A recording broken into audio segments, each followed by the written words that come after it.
Enquiry Concerning Human Understanding by David Hume, first published in 1748. This reading is based on a text at the website www.earlymoderntexts.com. Reader, Mill Nicholson. Sections 3 and 4. Section 3. The Association of Ideas. The mind's thoughts or ideas are obviously interconnected in some systematic way. There is some order and regularity in how one idea introduces another in memory and imagination. This is so clearly true of our more serious thinking or talking, that when a particular thought breaks in on the regular sequence of ideas, it is immediately noticed and rejected as irrelevant. Even in our wildest daydreams and night dreams, we shall find, if we think about it, that the imagination doesn't entirely run wild, and that even in imagination the different ideas follow one another in a somewhat regular fashion. If the loosest and freest conversation were written down, you would be able to see something holding it together through all its twists and turns. Or, if not, the person who broke the thread might tell you that he had been gradually led away from the subject of conversation by some orderly train of thought that had been quietly going on in his mind. We also find that the compound ideas that are the meanings of words in one language are usually also the meanings of words in others, even when there can be no question of the languages having influenced one another. This is conclusive evidence that the simple ideas of which the compound ones are made up were linked by some universal factor that had an equal influence on all mankind. The fact that different ideas are connected is too obvious to be overlooked. Yet I haven't found any philosopher trying to list or classify all the sources of association. This seems to be worth doing. To me, there appear to be only three factors connecting ideas with one another, namely resemblance, contiguity, or nextness in time or place, and cause or effect. I don't think there will be much doubt that our ideas are connected by these factors. A picture naturally leads our thoughts to the thing that is depicted in it.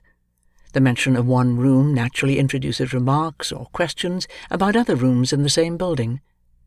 And if we think of a wound, we can hardly help thinking about the pain that follows it.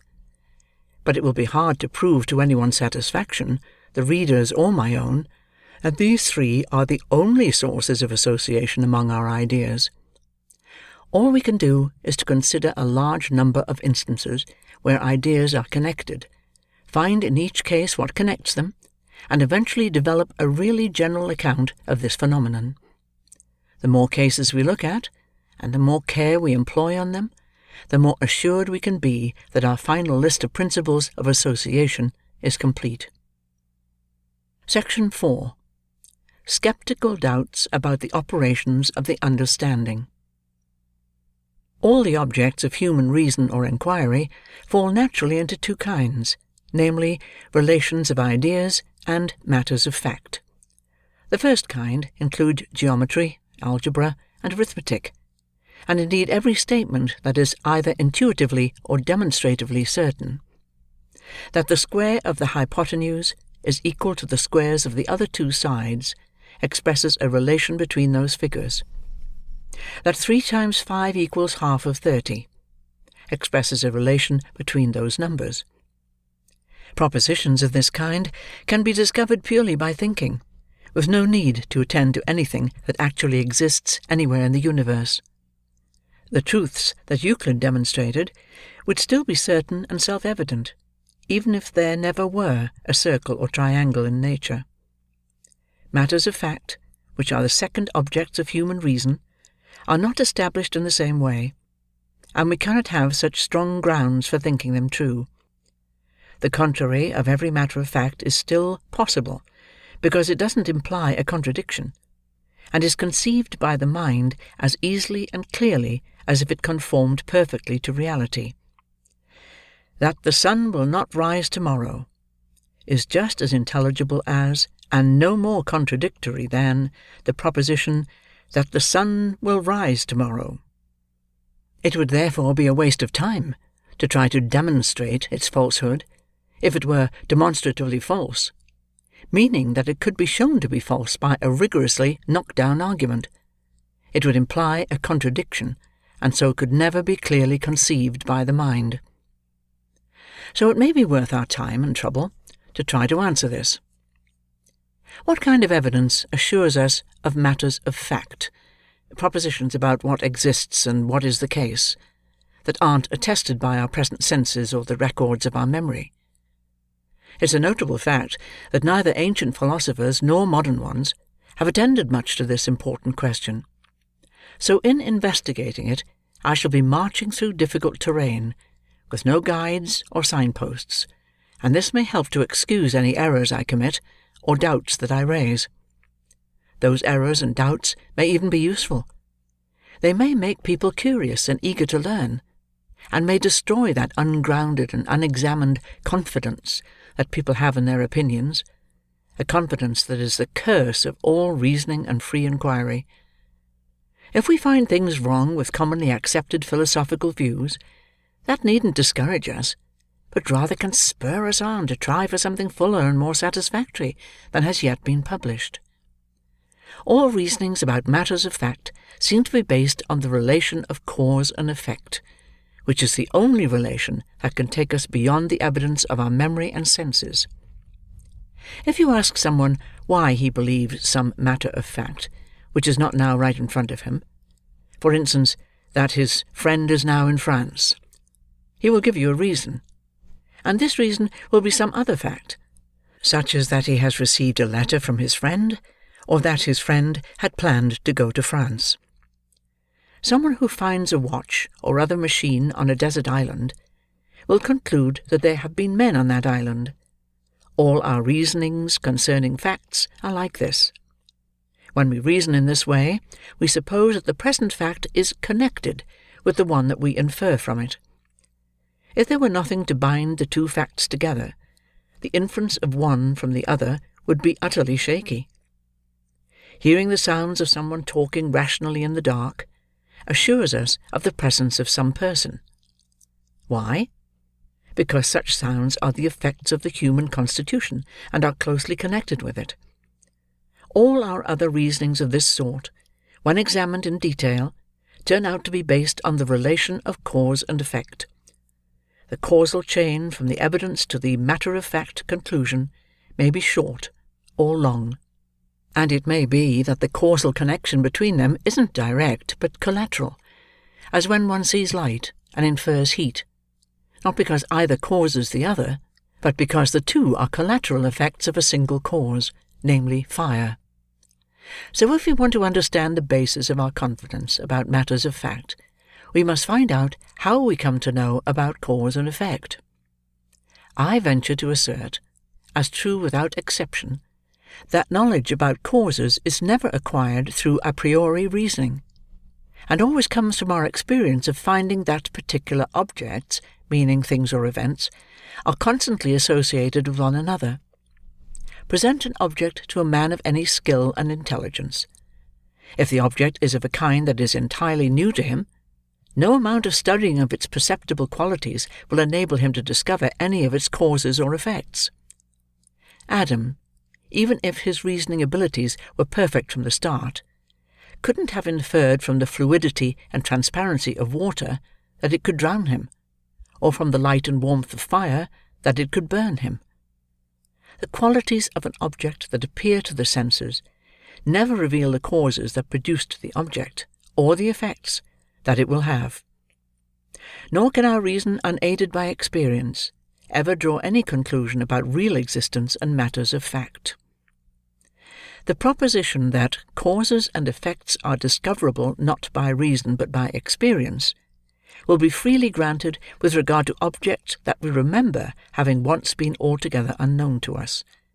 For in those cases we remember the time when we were quite unable to tell what would arise from those objects. Present 2 smooth pieces of marble to a man who has no knowledge of physics. He will not be able to work out that they will stick together in such a way that it takes great force to separate them by pulling them directly away from one another, while it will be easy to slide them apart. Events that are not much like the common course of nature are obviously known only by experience, and nobody thinks that the explosion of gunpowder, or the attraction of a magnet, could ever be discovered by arguments a priori, i.e., by simply thinking about gunpowder and magnets, without bringing in anything known from experience. Similarly, when an effect is thought to depend on an intricate machinery or secret structure of parts, we don't hesitate to attribute all our knowledge of it to experience. No one would assert that he can give the basic reason why milk or bread is nourishing for a man, but not for a lion or a tiger. But this same proposition, that causes and effects cannot be discovered by reason, may seem less obvious when it is applied to events of kinds that we have been familiar with all our lives, ones that are very like the whole course of nature, and are supposed to depend on the simple perceptible qualities of objects, and not on any secret structure of parts. We are apt to imagine that we could discover these effects purely through reason, without experience. We fancy that if we had been suddenly brought into this world, we could have known straight off that when one billiard ball strikes another, it will make it move, knowing this for certain, without having to try it out on billiard balls. Custom has such a great influence. At its strongest, it not only hides our natural ignorance, but even conceals itself. Just because custom is so strongly at work, we aren't aware of its being at work at all. If you're not yet convinced that absolutely all the laws of nature and operations of bodies can be known only by experience, consider the following. If we are asked to say what the effects will be of some object without consulting past experience of it, how can the mind go about doing this? It must invent, or imagine, some event as being the object's effect, and clearly this invention must be entirely arbitrary. The mind can't possibly find the effect in the supposed cause, however carefully we examine it, for the effect is totally different from the cause, and therefore can never be discovered in it. Motion in the second billiard ball is a distinct event from motion in the first, and nothing in the first ball's motion even hints at motion in the second. A stone raised into the air, and left without any support, immediately falls. But if we consider this situation a priori, we shall find nothing that generates the idea of a downward rather than an upward or some other motion in the stone. Just as the first imagining or inventing of a particular effect is arbitrary if it isn't based on experience, the same holds for the supposed tie or connection between cause and effect. The tie that binds them together and makes it impossible for that cause to have any effect but that one. Suppose, for example, that I see one billiard ball moving in a straight line towards another. Even if the contact between them should happen to suggest to me the idea of motion in the second ball, aren't there 100 different events that I can conceive might follow from that cause? May not both balls remain still? May not the first bounce straight back the way it came, or bounce off in some other direction? All these suppositions are consistent and conceivable. Why, then, should we prefer just one, which is no more consistent or conceivable than the rest? Our a priori reasonings will never reveal any basis for this preference. There isn't the slightest hope of reaching any conclusions about causes and effects without the help of experience.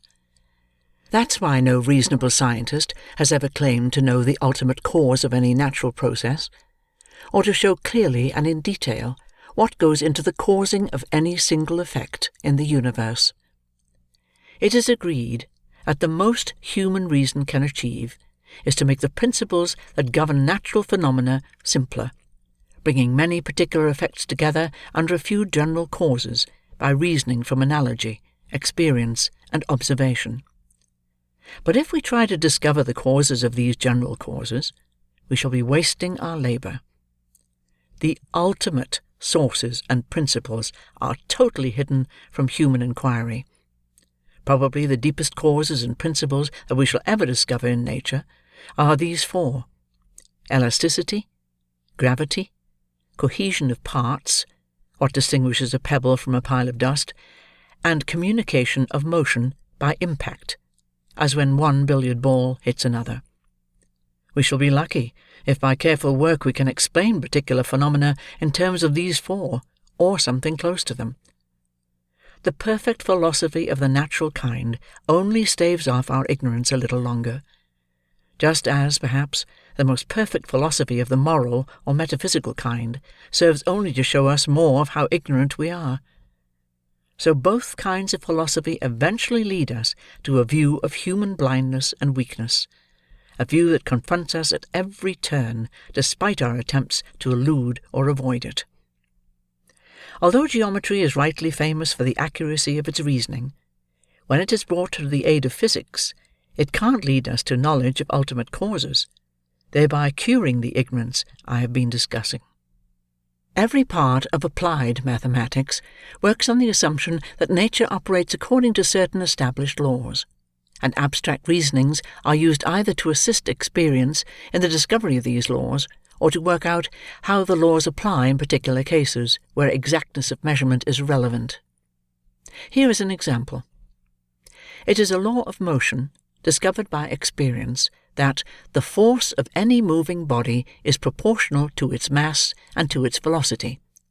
So we can get a small force to overcome the greatest obstacle, if we can devise a machine that will increase the velocity of the force so that it overwhelms its antagonist. Geometry helps us to apply this law, by showing us how to work out the sizes and shapes of all the parts of the machine that we make for this purpose. But the law itself is something we know purely from experience, and no amount of abstract reasoning could lead us one step towards the knowledge of it. When we reason a priori, considering some object or cause, merely as it appears to the mind, and independently of any observation of its behaviour, it could never prompt us to think of any other item, such as its effect. Much less could it show us the unbreakable connection between them. It would take a very clever person to discover by reasoning that heat makes crystals and cold makes ice, without having had experience of the effects of heat and cold. Part 2. But we haven't yet found an acceptable answer to the question I initially asked. Each solution raises new questions that are as hard to answer as the first one was, and lead us on to further inquiries.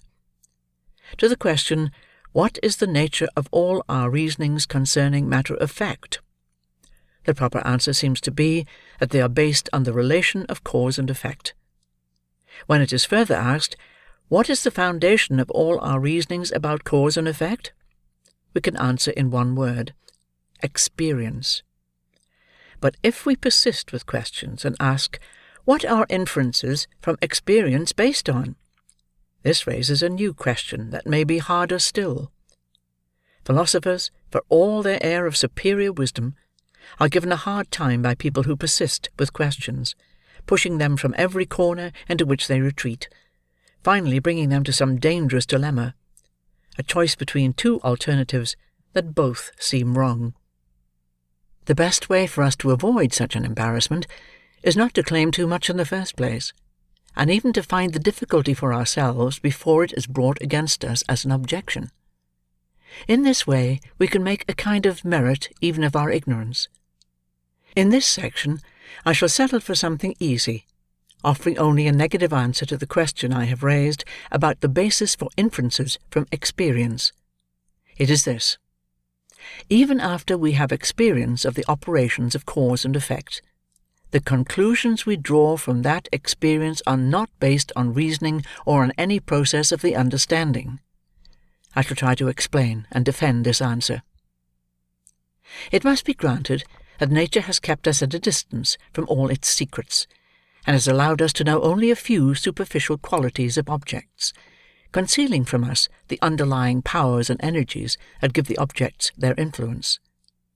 Our senses tell us about the colour, weight, and consistency of bread, but neither the senses nor reason can ever tell us about the qualities that enable bread to nourish a human body. Sight or touch gives us an idea of the motion of bodies, But as for the amazing force that keeps a body moving forever, unless it collides with other bodies, we cannot have the remotest conception of that.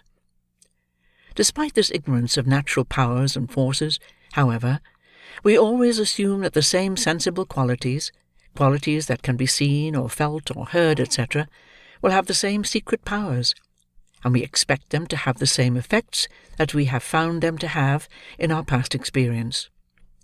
If we are given some stuff of the colour and consistency of bread that we have eaten in the past, we don't hesitate to repeat the experience of eating it, confidently expecting it to nourish and support us.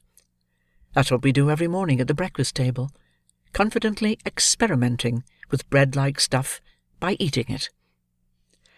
I would like to know what the basis is for this process of thought. Everyone agrees that a thing's sensible qualities aren't connected with its secret powers in any way that we know about, so that the mind isn't led to a conclusion about their constant and regular conjunction through anything it knows of their nature. All that past experience can tell us, directly and for certain, concerns the behaviour of the particular objects we observed at the particular time when we observed them. My experience informs me that fire consumed coal then, but it's silent about the behaviour of the same fire a few minutes later, and about other fires at any time. Why should this experience be extended to future times and to other objects, which for all we know may only seem similar? That's what I want to know. The bread that I had eaten nourished me, i.e., a body with such and such sensible qualities did at that time have such and such secret powers. But does it follow that other bread must also nourish me at other times, and that the same perceptible qualities must always be accompanied by the same secret powers? It doesn't seem to follow necessarily. Anyway, it must be admitted that in such a case as this, the mind draws a conclusion. It takes a certain step, goes through a process of thought or inference, which needs to be explained. I have found that such and such an object has always had such and such an effect. I foresee that other objects which appear similar will have similar effects. These two propositions are far from being the same. The second proposition is always inferred from the first, and if you like, I'll grant that it is rightly inferred. But if you insist that the inference is made by a chain of reasoning, I challenge you to produce the reasoning. The connection between these propositions is not intuitive, i.e., the second doesn't self-evidently and immediately follow from the first. If the inference is to be conducted through reason alone, it must be with help from some intermediate step. But when I try to think what that intermediate step might be, I'm defeated. Those who assert that it really exists, and is the origin of all our conclusions about matters of fact, ought to tell us what it is. If many penetrating and able philosophers try and fail to discover a connecting proposition, or intermediate step, through which the understanding can perform this inference, from past effects to future ones, my negative line of thought about this will eventually be found entirely convincing. But as the question is still new, the reader may not trust his own abilities enough to conclude that because he can't find a certain argument, it doesn't exist. In that case, I need to tackle a harder task than I have yet undertaken, namely, going through all the branches of human knowledge, one by one, trying to show that none can give us such an argument. All reasonings can be divided into two kinds: demonstrative reasoning, which concerns relations of ideas, and factual reasoning, which concerns matters of fact and existence. It seems evident that no demonstrative arguments are involved in the inference from past to future, since there is no contradiction in supposing that the course of nature will change, so that something has different effects from those we have experienced from similar objects in the past. Can't I clearly and distinctly conceive that snowy stuff falling from the clouds might taste salty, or feel hot? Is there anything unintelligible about supposing that all the trees will flourish in December, and lose their leaves in June? Now, If something is intelligible, and can be distinctly conceived, it doesn't imply any contradiction, and can never be proved false by any demonstrative argument or abstract a priori reasoning. So if there are arguments to justify us in trusting past experience, and making it the standard of our future judgment, these arguments can only be probable, i.e., they must be of the kind that concern matters of fact and real existence, to put it in terms of my classification. But probable reasoning, if I have described it accurately, can't provide us with the argument we are looking for. According to my account, all arguments about existence are based on the relation of cause and effect. Our knowledge of that relation is derived entirely from experience, and in drawing conclusions from experience, we assume that the future will be like the past. So if we try to prove this assumption by probable arguments, i.e., arguments regarding existence, we shall obviously be going in a circle, taking for granted the very point that is in question. In reality, all arguments from experience are based on the similarities that we find among natural objects, which lead us to expect that the effects of the objects will also be similar, although only a fool or a madman would ever challenge the authority of experience, or reject it as a guide to human life. Still, perhaps a philosopher may be allowed to ask what it is about human nature that gives experience this mighty authority, and leads us to get benefits from the similarities that nature has established among different objects.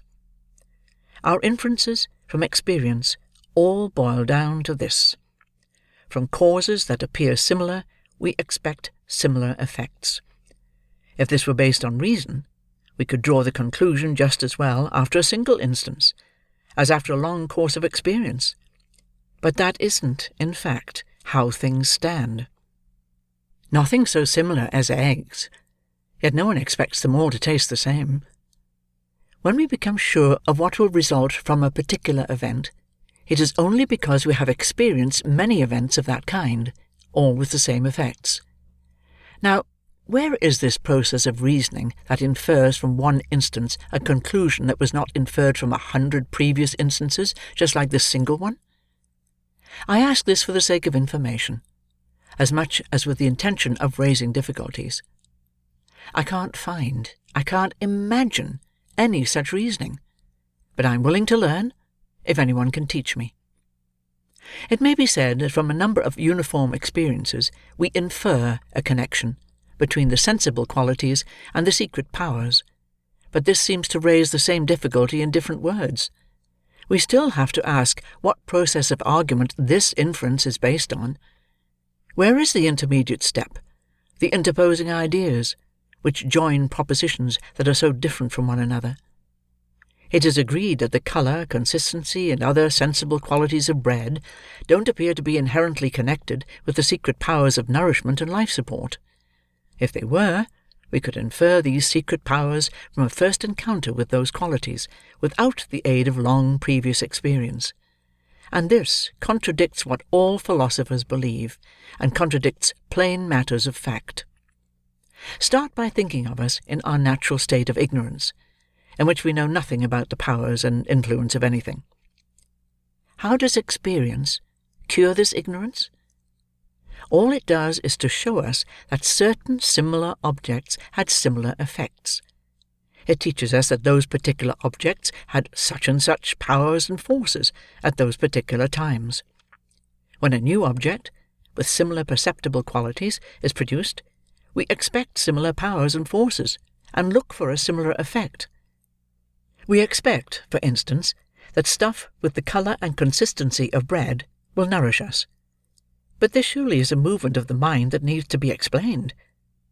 When a man says, "I have found in all past instances such and such sensible qualities conjoined with such and such secret powers," and then goes on to say, "Similar sensible qualities will always be combined with similar secret powers," he isn't guilty of merely repeating himself. These propositions are in no way the same. The second proposition is inferred from the first, you may say. But you must admit that the inference isn't intuitive, and isn't demonstrative either. That is, it can't be seen at a glance to be valid, and can't be carried through by a series of steps, each of which can be seen at a glance to be valid. What kind of inference is it, then? To call it experiential is to assume the point that is in question. For all inferences from experience are based on the assumption that the future will resemble the past, and that similar powers will be combined with similar sensible qualities. As soon as the suspicion is planted that the course of nature may change, so that the past stops being a guide to the future, all experience becomes useless, and can't support any inference or conclusion. So no arguments from experience can support this resemblance of the past to the future, because all such arguments are based on the assumption of that resemblance. Until now the course of things has been highly regular. It doesn't follow from that the regularity will continue in the future. It's no use your claiming to have learned the nature of bodies from your past experience. Their secret nature, and consequently all their effects and influence, may change, without any change in their sensible qualities. This happens sometimes with regard to some objects. Why couldn't it happen always with regard to all? What logic, what process of argument secures you against this? You may say that I don't behave as though I had doubts about this, but that would show that you don't understand why I am raising these questions. When I'm considering how to act, I am quite satisfied that the future will be like the past. But as a philosopher, with an inquiring, I won't say sceptical, turn of mind, I want to know what this confidence is based on. Nothing I have read, no research I have done, has removed my difficulty. Can I do better than to put the difficulty before the public, even though I may not have much hope of being given a solution? In this way we shall at least be aware of our ignorance, even if we don't increase our knowledge. It would be inexcusably arrogant to conclude that because I haven't discovered a certain argument, it doesn't really exist. Even if learned men down the centuries have searched for something without finding it, it may still be rash to conclude with confidence that the subject must surpass human understanding. Even though we examine all the sources of our knowledge, and conclude that they are unfit for a given subject, we may still suspect that the list of sources is not complete, or our examination of them not accurate.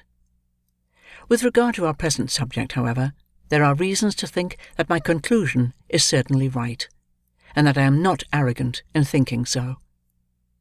It is certain that the most ignorant and stupid peasants, even infants, indeed even brute beasts, improve by experience, and learn the qualities of natural objects by observing their effects. When a child has felt pain from touching the flame of a candle, he will be careful not to put his hand near any candle, and will expect a similar effect from any cause that is similar in its appearance. If you assert that the child's understanding comes to this conclusion through a process of argument, it is fair for me to demand that you produce that argument, and you have no excuse for refusing to do so. You can't say that the argument is abstruse, and may have eluded you, because you have just said that a mere infant finds it easy. So if you hesitate for a moment, or if after reflection you produce any intricate or profound argument, you have in effect given up your side in this dispute.